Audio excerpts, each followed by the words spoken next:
La televisión pública. Vamos a abordar nuestra tercera entrevista de la mañana. Hoy recibimos al senador Eduardo Brenta en medio de debates clave. Algunos ya los venimos conversando desde muy temprano y lo hicimos con el senador Javier García.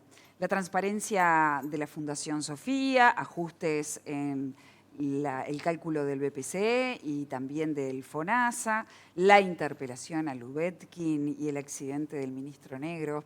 Podrían ser algunos de los tantos temas que tenemos para tratar con el senador esta mañana.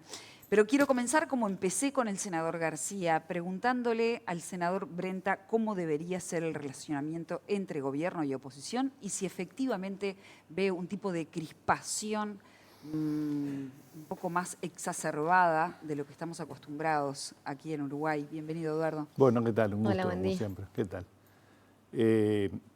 Bueno, primero, yo creo que no se puede hablar más de la oposición. En realidad creo que hay que hablar de las oposiciones, ¿no? Porque hay posicionamientos claramente diferentes entre distintos actores de la oposición. Desde sectores con un cuestionamiento, yo diría al 100%, por decirlo de alguna manera, sectores que no encuentran nada positivo en la gestión del gobierno, sectores que tienen diálogo y negociación, y otros sectores que, más pequeños quizá, que se han convertido de alguna manera, en algunas oportunidades, en el fiel de la balanza de algunas decisiones, ¿verdad? Particularmente el presupuesto, por ejemplo. Entonces, hablar de la oposición como una cosa homogénea no se corresponde, en mi opinión, con la realidad. Lo que sucede hoy es que tenemos una oposición cerril, por llamarla de alguna manera, que hace desfilar prácticamente al gabinete entero en el mes de enero, cuando además la gente no pone atención ninguna, digamos, y termina siendo algún hecho puntual, negativo, digamos, y no el centro de la convocatoria, sino un hecho marginal, pero negativo, la noticia, por decirlo de alguna manera, donde se convoca al ministro Frati para preguntarle respecto a posibles cambios que puede llegar a realizar en los directores departamentales, cuando en realidad no se ha concretado ninguno, y como después se ve que en realidad eso no da para nada, se trata de meter otro tema por la ventana, ¿no? Como es el tema de la sequía, y en realidad termina siendo algo que uno ve que carece de repercusión. ¿Es un oportunismo político? Bueno, yo creo que hay una estrategia de algunos sectores, particularmente el Partido Nacional y particularmente la Lista 40, ¿no? De generar una suerte de contraofensiva, en mi opinión, frente a situaciones muy complejas, ¿no? Que tiene planteadas. Yo diría que la más notoria es la de Cardama, ¿no? Que es una situación muy grave que afecta directamente al exministro de Defensa, Javier García, y por lo tanto la lógica es, en mi opinión, tratar de atacar al gobierno a los efectos de que el foco no esté ubicado en un negocio que aparece como bastante desastroso, digamos, y que puede generar un daño muy importante para Uruguay. Si bien el caso Cardama está en manos de la justicia, hay un proceso judicial, por lo tanto la pregunta no es directamente para ti, pero la que sí te aplica es, se viene un nuevo vencimiento ahora, en cuestión de días. ¿Cómo está analizando el gobierno el cumplimiento de los hitos del astillero a los efectos de habilitar esa carta de crédito nuevamente a Cardama? Bueno, en principio, a ver, esta negociación está llevando adelante Presidencia con el Ministerio de Defensa, por lo tanto no tenemos una información cotidiana, pero el mecanismo sí es claro, ¿no? Se cumple un hito y se libera un mecanismo. El contrato es absolutamente leonino a favor de la empresa, ¿no? En realidad, quien certifica el cumplimiento del hito libera una orden de pago a un banco alemán que paga, inmediatamente le comunica a la República, gíreme el dinero porque ya le pagué a Cardama. Este hito es el de los motores, la colocación de los motores, que por otra parte son los que permiten continuar avanzando. La información que circula hasta el momento indica que no hay motores, aparentemente ni siquiera están encargados, ¿no? Por lo cual el hito no se cumpliría, y si no se cumple el hito, claramente no se liberan los recursos. Vamos a ver, ahí están los informes que todavía no son públicos, de que los oficiales que han estado de la Armada especializados en el tema, que han estado en este periodo dando seguimiento, digamos, a la eventual construcción de las patrulleras o de la patrullera, porque hasta el momento también las fechas se han ido venciendo, ¿no? Todas las fechas previstas. Es una situación realmente grave. Entonces, me da la impresión que ubicar el centro en si el ministro del Interior tenía la libreta vencida o no vencida, frente a este problema, no estoy justificando, ¿no? Pero ayer me causó gracia un colega de ustedes que me decía cuánta gente al otro día de esta noticia fue inmediatamente a mirar si tenía la libreta vencida o no, ¿no? Porque en realidad nos pasa a todos a veces.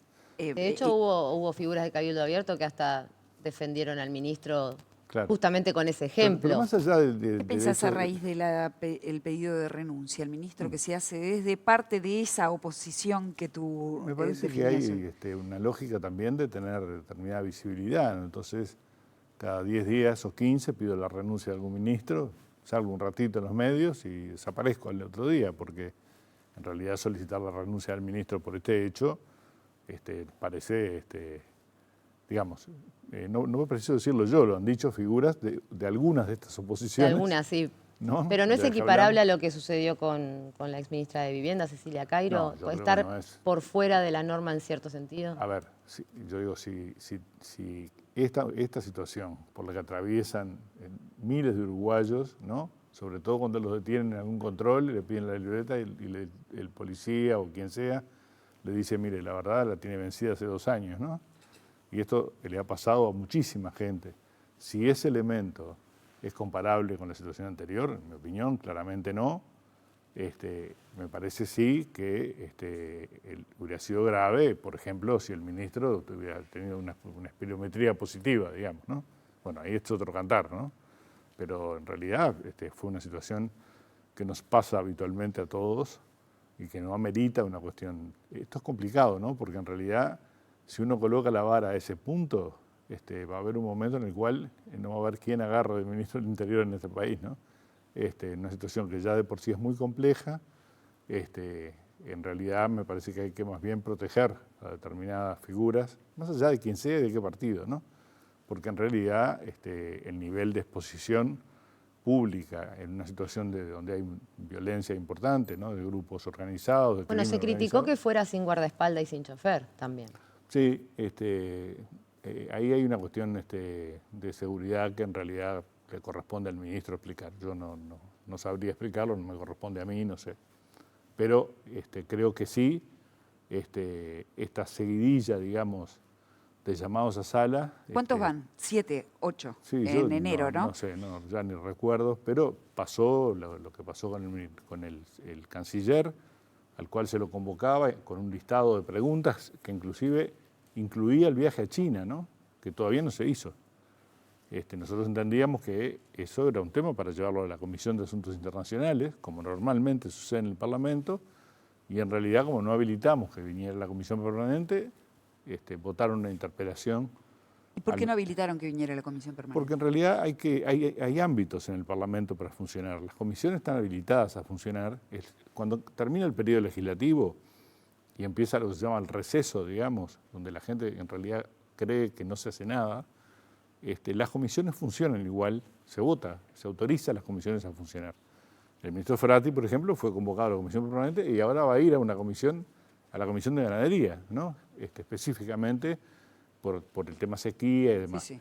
Entonces, hagamos funcionar el Parlamento como corresponde, ¿no?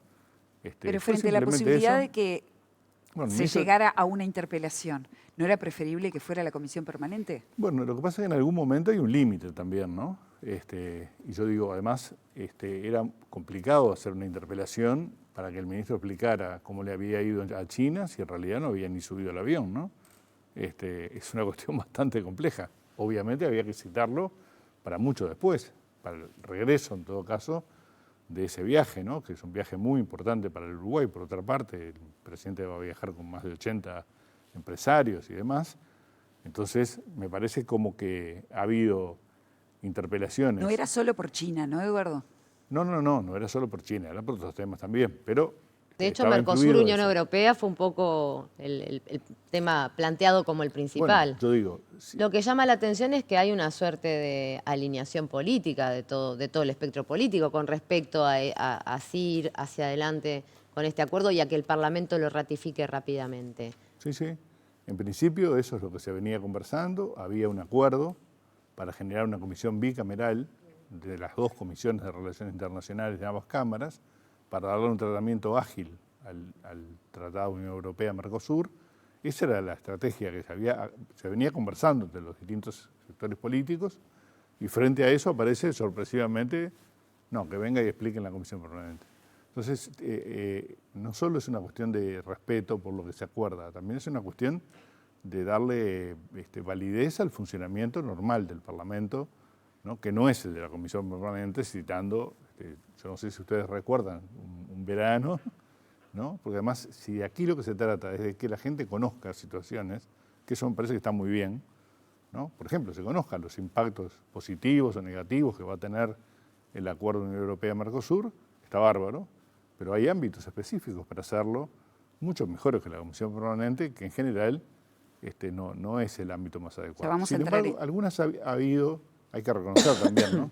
Que algún llamado ha sido, por ejemplo, el llamado del ministro de Ambiente y al presidente de OCE fue muy positivo porque permitió que las autoridades explicaran con mucho detalle, con mucho número, con muchos elementos, las políticas que OCE va a llevar adelante y el Ministerio de Ambiente van a llevar adelante en este periodo. Bueno, esa fue una interpelación bien hecha, perdón, no fue una interpelación, fue un llamado, Una comparecencia. a la comparecencia en la Comisión Permanente y fue positiva, me parece, porque difundió mucha información que ustedes a su vez han replicado y la ciudadanía conoce. Hablando de comparecencias e interpelaciones, ahora se está llamando al MIDES y al INAU. Tuvimos un hecho complejo este fin de semana, que más allá del hecho en sí mismo, refleja algunos problemas de debilidades estructurales del sistema. Sí, claro. Creo que en eso coincidimos todos. Totalmente. ¿Qué opinión tenés acerca de que eventualmente la policía no estaba donde tenía que estar? ¿Qué está pasando en el sistema? ¿Cuál es la mirada del Parlamento hacia una situación tan crítica como esta que refleja problemas un poco que van más allá? Bueno, el Parlamento, tú recordarás que al fin del periodo pasado se interpeló a las autoridades del INAU con el ministro de Desarrollo Social. Fue una comparecencia que llevó adelante la senadora Nane, y la verdad es que demostró una situación absolutamente caótica en el INAU, absolutamente caótica, muy grave, todo el fenómeno de las salidas no autorizadas y demás, que nosotros antes se conocían como fugas, ¿no? En realidad son salidas no autorizadas.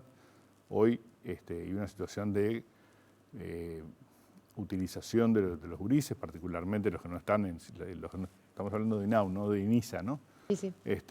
Donde hay situaciones muy complejas afuera, ¿no? Vínculos con el narcotráfico, vínculos con la trata de personas, etcétera. Yo creo que hay una debilidad fuerte ahí, de una situación que hemos recibido en la situación que quedó clara en aquella comparecencia, ¿no? Donde inclusive se llegó a afirmar que el INAU estaba en excelentes condiciones y demás, y todo lo que vimos, la situación de Rivera y demás que se produjo en el periodo pasado, mostraron una situación de deterioro muy grande de la institución. Yo creo que hay que, de alguna manera, quizá la palabra no sea refundar, ¿no? Pero hay que replantear otras reglas de juego, donde inclusive el rol de los trabajadores es muy importante en esto y hay trabajadores con mucho compromiso. Es muy difícil trabajar en el INAU. Muy ¿No ves difícil. mal entonces el llamado a Sala para No, yo poder creo hablar que sobre INAU y desarrollo yo digo, social si nuevamente? está planteado en términos, primero, de reconocer la situación anterior, ¿no? Porque esto no empezó ahora, ¿no? Llevamos 9 meses, ¿no? de este gobierno.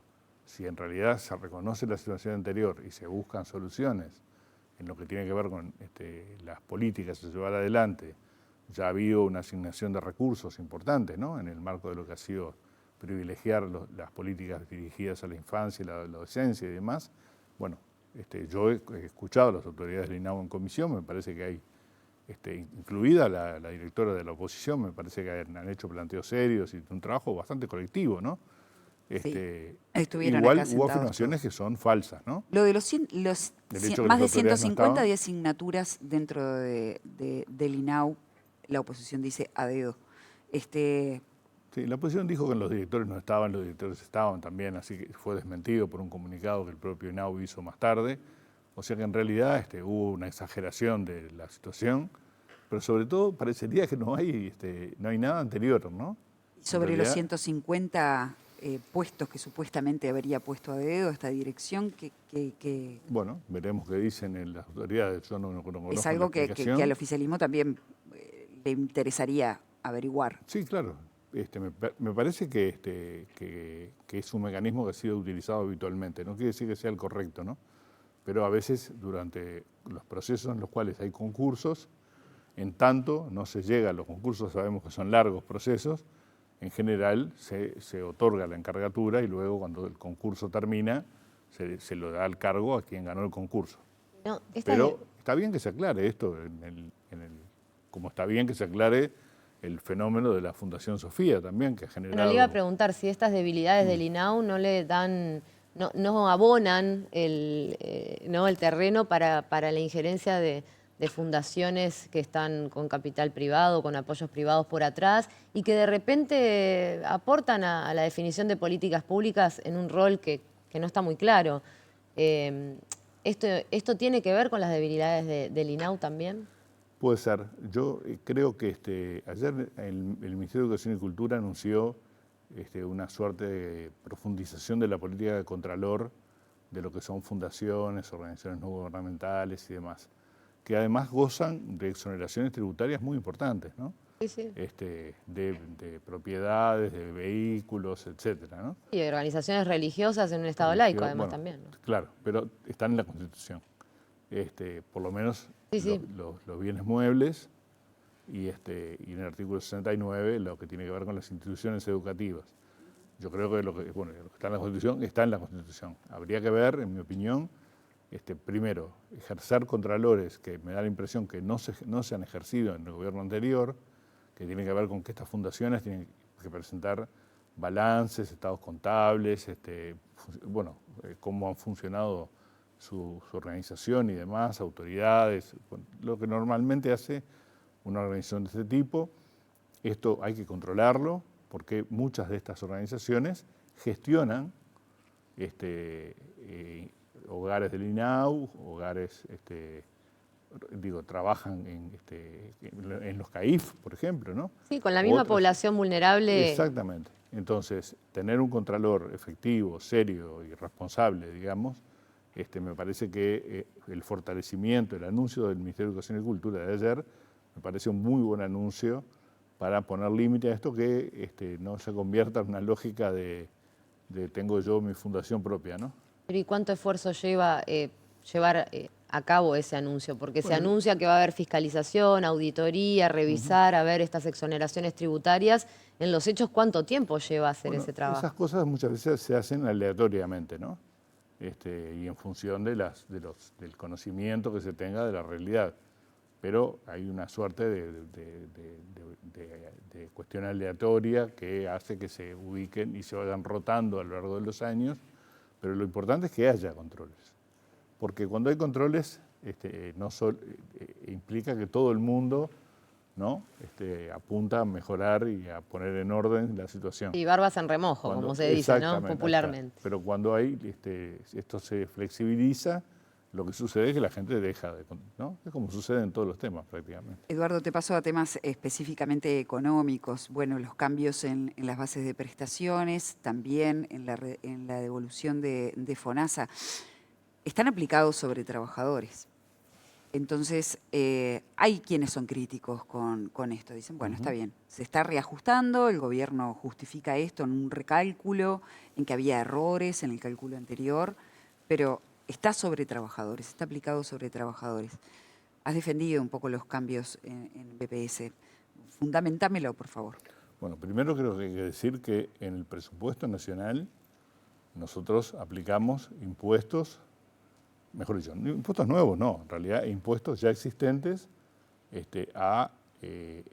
fundamentalmente el capital, ¿no? El impuesto mínimo global es un impuesto a empresas que facturan más de 750 millones de euros por año, no son precisamente trabajadores, y el impuesto sobre los dividendos de uruguayos en el exterior igual a la situación de lo que está grabado a que los uruguayos que invierten en Uruguay, digamos, ¿no? O sea que en realidad ese financiamiento que no votaron blancos y colorados, que sí votó Cabildo Abierto, pero no votaron blancos y colorados, es el que permitió luego que se financiaran todas estas políticas vinculadas fundamentalmente a la infancia, salud, etcétera, etcétera, ¿no?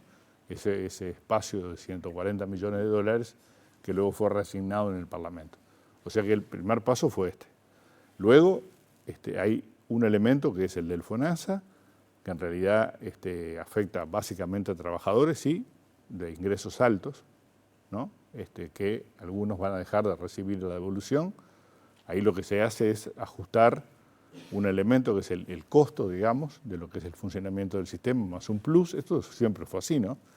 En realidad la modificación de la devolución del FONASA se produjo en el 2012-2013 a partir de una decisión del Ministerio de Economía y Finanzas con el Ministerio de Trabajo y otros, que entendimos que había una sobretasa que había que devolverle a la persona que aportaba mucho más de lo que implicaba el aporte normal del promedio. Lo que se hace ahora es, se ajusta ese costo de base y el resto continúa igual, lo cual hace que algunos trabajadores dejen de recibir la devolución. Siempre estamos hablando de trabajadores con ingresos que superan los 100.000 pesos largamente, ¿no? Lo que sucede con estas cosas a veces es que mucha gente se ve afectada, ¿no? Ustedes recordarán lo que ha sido la discusión de la reforma tributaria en este país, ¿no? Desde 2008 en adelante, cuando ayer me ponían un ejemplo más gráfico todavía, ¿no? Yo viví la experiencia del estacionamiento tarifado en Montevideo. Y había gente que decía, entrevistada por la prensa, decía que estaba absolutamente en contra porque él quería detener de que la gente pudiera detener su vehículo frente a la puerta de su casa, ¿no? Cuando en realidad lo que había era privilegiar la circulación en la ciudad, particularmente en la ciudad vieja. Pero la última pregunta era, ¿y usted tiene auto? No, no tenía auto. Por lo cual no lo afectaba para nada la situación. Bueno, a veces pasó lo mismo con el IRPF durante mucho tiempo, ¿no? Mucha gente se quejaba del IRPF y uno veía el recibo de sueldo y no pagaba el IRPF. Pero ahora lo cierto es que con este cambio que se consideró por inflación, ¿no? Y no por el aumento del salario, por otras variables, hace que algunos trabajadores vayan a tener que pagar más IRPF sin haber tenido un aumento de salario real. O sea, usted dijo en algunas declaraciones que sí, si aumentan los sueldos aumenta el IRPF. Bueno, pero al cambiar las franjas, eso pasaba antes, sin ningún ajuste. A ver, tuvimos 15 años con este mecanismo de ajuste por inflación, con recuperación del salario real de 4 y 5 puntos en algunos años, ¿no? Recuperación del salario real que se perdió durante todo el gobierno de Lacalle, ¿no? Y que recién se recuperó al final del periodo. O sea que el mecanismo de ajuste en realidad está ligado a la evolución de los salarios, ¿no? Yo lo que he afirmado es que si el salario real crece, que es nuestro objetivo, y de hecho ya se han implementado algunas políticas para mejorar los salarios más bajos, esto es un elemento importante, ¿no? Porque es una orientación absolutamente contraria al periodo anterior, ¿no? Significa que el privilegiar los salarios de aquellos que llamamos ahora 25.000 pesistas, digamos, ¿no? Hay más de 500, recibimos nosotros del gobierno con 550.000 trabajadores que ganan menos de 25.000 pesos. Ahí nadie se preocupa, ¿no? Del IRPF, porque nadie no pagan el IRPF, pero sí pagan quienes ganan a partir de 48.000 pesos, ahora nominales. Exacto. ¿Usted considera que las personas en esa situación tienen una renta real? No, yo creo que, creo que primero se empieza a pagar a partir de ahí, lo cual son montos en general muy bajos, pero me parece que no debería, me parece a mí, analizarse la evolución del IRPF sin considerar la política salarial. Y la política salarial va a tender a la recuperación del salario real más allá, en mi opinión, de lo que puede significar un aporte algo mayor, ¿verdad?, a lo que se estaba aportando anteriormente, ¿no? Me parece además que si el salario real evoluciona por encima de la inflación y el IRPF se ajusta por inflación, en realidad el poder adquisitivo de los trabajadores va a mejorar. Esta es la verdad. ¿Y si no sucede? Bueno, nosotros vamos a trabajar para que se suceda y antecedentes tenemos, ¿no? Eduardo, a todo esto, esto nos lleva directamente a una discusión que se da a nivel global, que el PIT-CNT la pone acá y que contigo todavía no la discutimos, y es lo del 1% a los más ricos. Entonces, ¿cuál es tu posición? Porque ya el gobierno oficialmente lo descarta a través del ministro Odone, dice eso no está en agenda, no lo vamos a hablar. El MPP, por ejemplo, plantea que eso no está dentro de las posibilidades. Partido Comunista, Casa Grande, otros sectores apoyan y el PIT-CNT lo promueve. Hay datos para un lado y para el otro. ¿Cuál es tu posición? Bueno, a ver, yo creo que hubo un primer planteo que el PIT-CNT hizo que era bastante primario, por llamarlo de alguna manera, en lo que tenía que ver, lo que era aquel 1 más 1 más 1, ¿no? Una cosa por el estilo, 1% de los ricos aportan el 1%, etc. Luego se generó un ámbito donde participaron figuras de la academia, CIMBE, organizaciones que tienen una experiencia importante en temas tributarios, donde se tomaron algunos criterios diferentes. Por ejemplo, se excluyó todo aquello que fuera productivo, ¿no? Sí. Lo cual es un elemento muy importante.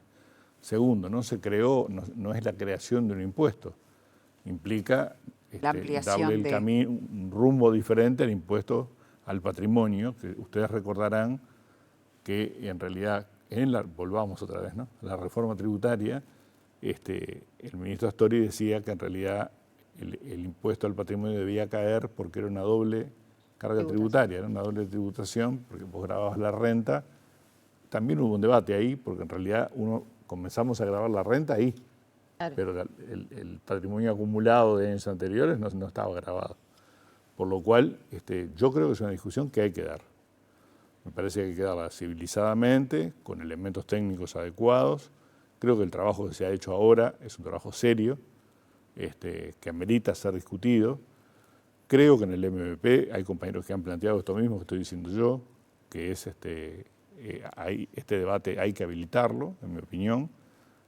Acaba de hacer Lula una reforma tributaria en Brasil, donde ha agravado a los sectores de mayores ingresos, a la riqueza, digamos, y a su vez subió la franja del impuesto a la renta. Claro. Brasil no tenía, ¿no? No tenía un impuesto como el que tenemos nosotros que va por franjas y por tanto grava más a los que tienen más. Tenía un impuesto plano, como tenía Uruguay antes no recordamos que antes del IRPF una cosa se llamó IRP, que era plano. O sea que el que ganaba 25.000 pagaba X porcentaje y el que ganaba 300.000 pagaba el mismo porcentaje. Es más dinero por porcentaje, pero no hay una franja que usted considera progresiva y justa. Ahí está, exactamente. Bueno, la reforma tributaria modificó eso y estableció un régimen mucho más justo. Por eso yo digo, hay que trabajar sobre esto, va a ser motivo de debate en el Frente Amplio seguramente en todo el proceso previo al Congreso del año que viene. Me parece que es un debate serio que amerita ser discutido. No es la creación de un impuesto, es simplemente ir de un impuesto que es simbólico a esta altura, como es el impuesto al patrimonio, a que ese impuesto sea digamos, progresivo en sentido contrario, ¿no? El representante de los trabajadores en el BPS, que estuvo aquí con nosotros, propone en el diálogo sobre seguridad, en el diálogo social, propone que las empresas empiecen a aportar al BPS según la rentabilidad. Es un cambio sustantivo, no por la cantidad de trabajadores, sino por la rentabilidad que tengan, a los efectos de contrarrestar, bueno, la suplantación de trabajadores, en fin, el proceso que ya conocemos. ¿Qué opinas al respecto? Bueno, en realidad no conocía esa propuesta. Es una propuesta del PIT-CNT a través de... Me parece que está bien estar dispuesto al intercambio sobre estos temas tributarios. Hay que dejar de tener miedo a la discusión de los temas tributarios, ¿no? Parece que de los temas tributarios no se puede hablar, ¿no? Bueno, yo creo que se puede hablar de los temas tributarios. Dicho de la manera que tú me lo planteás, me parece extremadamente complejo establecer la rentabilidad, no sé, hay que analizarlo. Pero me Está parece que desde la mirada del mercado laboral, ¿no? Claro. Y de los riesgos Sí, sí, del de mercado generar laboral, la pérdida de puestos de trabajo, Claro. de alguna manera Bueno, poner el foco en las utilidades. Esa es una tensión que está planteada siempre, ¿no? Que el crecimiento del salario puede generar en algún momento. Nosotros estamos en niveles de desempleo, yo diría prácticamente estándar a esta altura durante mucho tiempo, muchos años, en el orden del 7-8%. Ahí hay problemas de empleabilidad de esas personas que están en esa franja, que de repente no tienen las capacidades, hay políticas de formación necesarias para que esas personas puedan acceder al mercado de trabajo. Yo creo que el Ministerio de Trabajo está planteando todas estas cosas, el INEFOP está colaborando. Ahí hay una cuestión que yo creo que es un cambio muy grande de este gobierno con el anterior, ¿no? Que es, el anterior tenía muchas chacras, ¿no? Chacras por sectores, por la forma en que estaba conformada la coalición. El Ministerio de Vivienda anunciaba 50.000 viviendas y el Ministerio de Economía decía, no le daba la plata, digamos. Este gobierno, por ejemplo, en el tema de la persecución del crimen organizado, se ha creado un ámbito específico de coordinación de todos los organismos que tienen que ver con esto. Bueno, en este aspecto me parece que coordinar esfuerzos de todos los distintos sectores, en este caso en el tema del empleo y el futuro, ¿no? La inteligencia artificial y todos los cambios que vienen en el mundo del trabajo, implica un abordaje integral, ¿no? Desde lo que puede ser el aporte del MIDES, del INEFOP, que para mí es muy importante, del propio Ministerio de Trabajo, de empresarios y trabajadores, ¿no? De hecho, la discusión sobre la seguridad social está asociada también a los cambios en el mundo del trabajo. Eduardo, ya tenemos que cerrar no solo la entrevista, sino el programa. Se nos fue. Pero antes de irte, la fiscal de corte o el fiscal de corte, ¿es prioridad para el Senado este año? ¿Es prioridad para la agenda del oficialismo resolverlo? Nosotros querríamos encontrar caminos que permitieran renovar todos los ámbitos de Contralor, ¿no? Corte Electoral, Tribunal de Cuentas y fiscal de corte, etcétera. Yo no veo en este momento condiciones políticas para eso, no hay un diálogo sobre esos temas, ¿Por qué? de hecho. Bueno, porque hay una situación, por lo que tú mencionabas al inicio, ¿no? Porque hay una situación de cierta crispación que me parece que no genera las condiciones para tener un diálogo sobre este tipo de temas, cosa que se pudo hacer en otros momentos y que me parece a mí que en este momento no hay ámbitos que permitan un diálogo de cuestiones tan importantes, ¿no? ¿No es una responsabilidad o no lo sentís como una responsabilidad del gobierno y de la bancada oficialista impulsar un diálogo sobre los temas que terminan estructurando las cosas importantes? Yo comparto, sí, que hay una responsabilidad. El tema es que la bancada oficialista no tiene los votos para hacer eso si no logra acuerdos. Recordemos que en el periodo anterior no hubo acuerdo al interior de la coalición porque en realidad Cabildo reclamaba un lugar que tenía el Partido Colorado, ¿no? Entonces no pudo la coalición, que sí tenía los votos, lograr un acuerdo en este sentido. Para nosotros encontrar aliados es aliados en el sentido de generar los cambios, no aliados en el sentido de los cambios que nosotros querríamos hacer. Generar espacios de diálogo, como tú decís, es un objetivo, de hecho se ha hecho en muchos temas. La discusión de la caja profesional fue un debate que llevó a que una vez que pasó de diputados, en el Senado se discutiera y se llegara a un acuerdo que en realidad no satisfizo a nadie, pero era el acuerdo posible. Bueno, yo creo que por ahí el país tiene que caminar. Gracias por haber venido Con mucho esta gusto. mañana. Cerramos juntos el programa. Nos reencontramos mañana a las 8 de la mañana aquí para hacer 5 sentidos por la televisión pública.